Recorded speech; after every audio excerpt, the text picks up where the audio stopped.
నమస్తే అందరికీ నా పేరు శివ కాంగ్రెస్ పార్టీ అధికారంలోకి వచ్చి దాదాపుగా 14 నెలలు కంప్లీట్ చేసుకుంది। ఈ 14 నెలల కాలంలో చాలా వరకు వ్యతిరేకతని మూటగట్టుకుంది। అన్ని వర్గాల నుంచి అందరి దగ్గర నుంచి విద్యార్థుల నుంచి పండు ముసలుల దాకా పెన్షన్ల నుంచి నిరుద్యోగుల దగ్గర నుంచి అందరి నుంచి వ్యతిరేకతని కూడగట్టుకుంది। ఈ వ్యతిరేకత ఎవరికి లాభం దాని గురించి మనం ఈరోజు చర్చించుకునే ప్రయత్నం చేద్దాము। మన రాష్ట్రంలో ప్రధాన ప్రతిపక్షము బీఆర్ఎస్ మరియు రెండో స్థానంలో ఉన్నది మూడో స్థానంలో ఉన్నది బీజేపీ పార్టీ। ఇప్పుడు ఈ వ్యతిరేకత మొత్తం బీఆర్ఎస్కి ప్లస్ పాయింట్ అవుతుందా లేదంటే బీజేపీకి అవుతుందా అనే అంశాల గురించి మనం ఈరోజు కొంచెం చర్చించుకుందాము। ఈ 1 ఇయర్లో జరిగిన సంఘటనలు చూసినట్లయితే చాలా వరకు ప్రతి ప్రాబ్లంకి మెజారిటీగా ప్రజలు ఎక్కడ సమస్య ఉన్నా కూడా బీఆర్ఎస్ పార్టీ అండదండగా నిలుస్తుంది। వీళ్ళు సపరేట్గా ఏది ఒక ఇష్యూని ఎత్తుకోవడం లేదు, ప్రజల్లో నుంచి కాంగ్రెస్ పార్టీనే వాళ్ళకి అవకాశం కల్పిస్తుంది।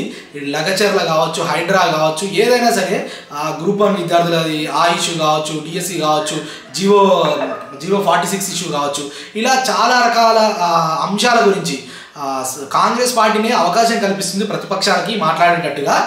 మరి బీజేపీ విషయానికి వస్తే వీళ్ళు అనుకున్నంత స్థాయిలో వాళ్ళు గెలిచిన తక్కువ మంది అయినప్పటికీ కూడా దాదాపు వాళ్ళు ఒక 18 స్థానాల్లో అసెంబ్లీ ఎన్నికల్లో రెండో స్థానంలో ఉన్నారు।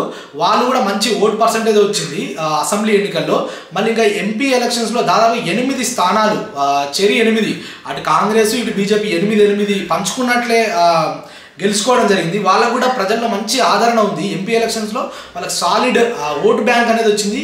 8 స్థానాలు గెలవడం అనేది అయితే మామూలు విషయం కాదు।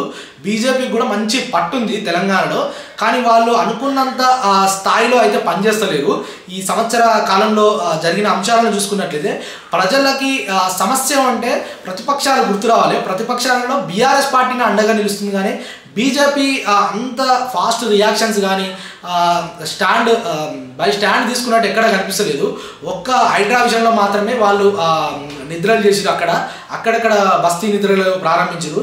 అది ఒక్క అంశాలు తప్పితే ఇంకా వీళ్ళు క్షేత్రస్థాయిలో గ్రౌండ్లోకి వచ్చి కాంగ్రెస్కి వ్యతిరేకంగా పోరాడుతున్న దాఖలాలు అయితే కనిపిస్తలేదు। ఇన్ఫ్యాక్ట్ చెప్పాలంటే కాంగ్రెస్ పార్టీని రేవంత్ రెడ్డి గారి తీసుకున్న నిర్ణయాలని బీజేపీ నాయకులు డైరెక్ట్గానే సమర్థిస్తున్నారు, డైరెక్ట్గా ఇండైరెక్ట్గా సమర్థిస్తున్నారు। ఇట్లయితే ప్రజలకు ఒక రాంగ్ డైరెక్షన్ వెళ్ళిపోతుంది। బీఆర్ఎస్ ఒక మేజర్ శక్తిగా ఆల్టర్నేటివ్గా కనిపిస్తుంది। ఇప్పుడున్న పరిస్థితులు బీజేపీకి మంచి గ్రౌండ్ తెలంగాణ, ఈ గ్రౌండ్ వాళ్ళు మంచిగా యూటిలైజ్ చేసుకున్నట్లయితే కంపల్సరీ వాళ్ళు నెక్స్ట్ ఎలక్షన్స్లో క్రియాశీలకమైన పాత్ర పోషించవచ్చు। అవసరమైతే అలయన్స్ పెట్టుకుంటే గవర్నమెంట్ను కూడా ఫామ్ చేసేంత సత్తా బీజేపీ పార్టీకి ఉంది। మరి ఇప్పుడు జరిగినటువంటి కార్యక్రమాలు అన్నీ చూస్తున్నట్లయితే ప్రభుత్వ వ్యతిరేకంగా అన్నిట్లో బీఆర్ఎస్ పార్టీ కేసీఆర్ గారి నాయకత్వంలో కేటీఆర్ కావచ్చు, హరీష్ కావచ్చు, అందరూ కూడా స్టాండ్ బై తీసుకున్నారు, ప్రజల పక్షాన పోరాడుతున్నారు। ఈ వ్యతిరేకత అంతా బీఆర్ఎస్కే పోలరైజ్ అవుతుందా అంటే చెప్పలేము।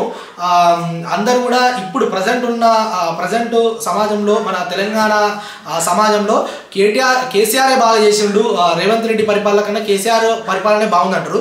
ఇది కామను, అంతకుముందు నీకు అన్ని దొరికి ఇప్పుడు నీకు కొంచెం వాళ్ళకి ఇబ్బంది అయినా కూడా అట్లే అనిపిస్తుంది। అప్పుడు పథకాలు కానీ అన్ని కానీ ఆన్ టైంలో వచ్చినాయి, ఇప్పుడు రాకపోయేసరికి ఇచ్చిన హామీలను నెరవేర్చకపోయేసరికి ఎవరైనా ప్రజలకు అసంతృప్తి ఉంటుంది। అసంతృప్తి ఉన్నంత మాత్రాన కేసీఆర్ బాగా చేసిండన్నంత మాత్రాన మళ్ళీ కేసీఆర్కి పట్టం కడతారని అయితే మనం చెప్పలేము। వచ్చిన వ్యతిరేకతని కేసీఆర్ గారు ఇక్కడన్నా బయటకు వచ్చి తెలంగాణ సమాజంలోకి వచ్చి తెలంగాణ ప్రజలతోని మళ్ళీ ఒక జందు సైరన్ ఊస్తే కానీ ప్రజలంతా మళ్ళీ బీఆర్ఎస్ పార్టీకి పోలరైజ్ అయ్యే అవకాశాలు కనిపిస్తలేవు।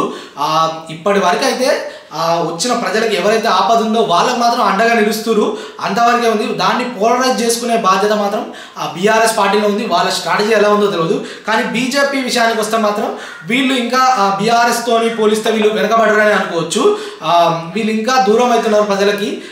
ప్రజలు వాళ్ళకి పట్టం కట్టడానికి రెడీగా ఉన్నా కూడా వీళ్ళు గ్రౌండ్ క్లియర్గా ఉన్నా కూడా వచ్చి ఆడతలేరు। ఇంకా కాంగ్రెస్ విషయానికి వస్తే వాళ్ళు ఇచ్చిన హామీలను ప్రతి ఒక్కటి సగం చేయడం వల్ల బ్యాడ్ బ్యాడ్ నేమ్ వస్తుంది. బ్యాడ్ నేమ్ ప్రజల్లో ఒక రకమైనటువంటి విశ్వాసాన్ని కోల్పోతారు. కేసీఆర్ గారి పీరియడ్లో మేజర్ దెబ్బతీసిందే మన దళిత బంధు పథకం. దళిత బంధు ఒక గొప్ప స్కీమ్ అయినప్పటికీ కూడా అందరికీ ఇచ్చే ఫిజిబిలిటీ లేదు. 10 లక్షల రూపాయలు ప్రతి దళిత కుటుంబానికి అందరికీ ఇచ్చే ఫిజిబిలిటీ లేదు. అలాంటి పథకాలను ప్రారంభించి మంచి పథకం అయినప్పటికీ అవి సొంత ఎమ్మెల్యేలు వాళ్ళ సొంత కార్యకర్తలకే ఇచ్చుకోవడంతో నెగిటివిటీ అనేది ఎక్కువ స్ప్రెడ్ అయింది. పార్టీ కార్యకర్తలకే ఇస్తారు.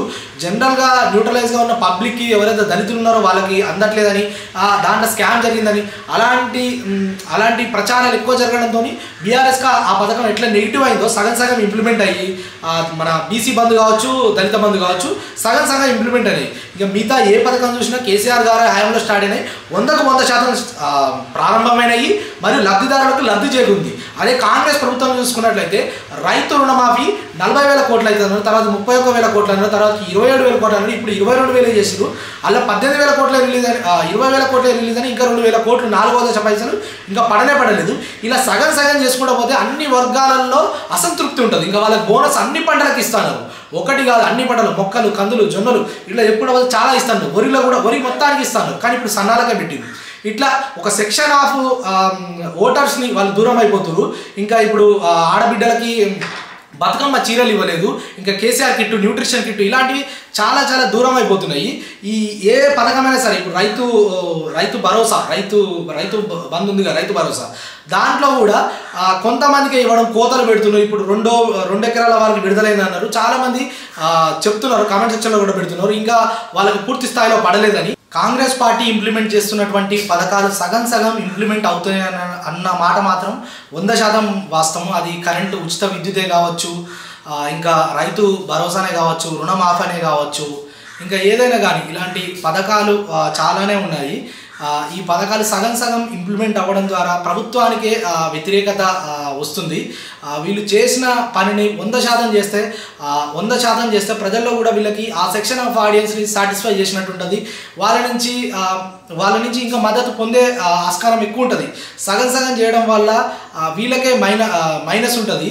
దాని గురించి కూడా ఆలోచించాల్సిన బాధ్యత కాంగ్రెస్ పార్టీకి ఉంది. ఇది 3 పార్టీల యొక్క స్థితిగతులు.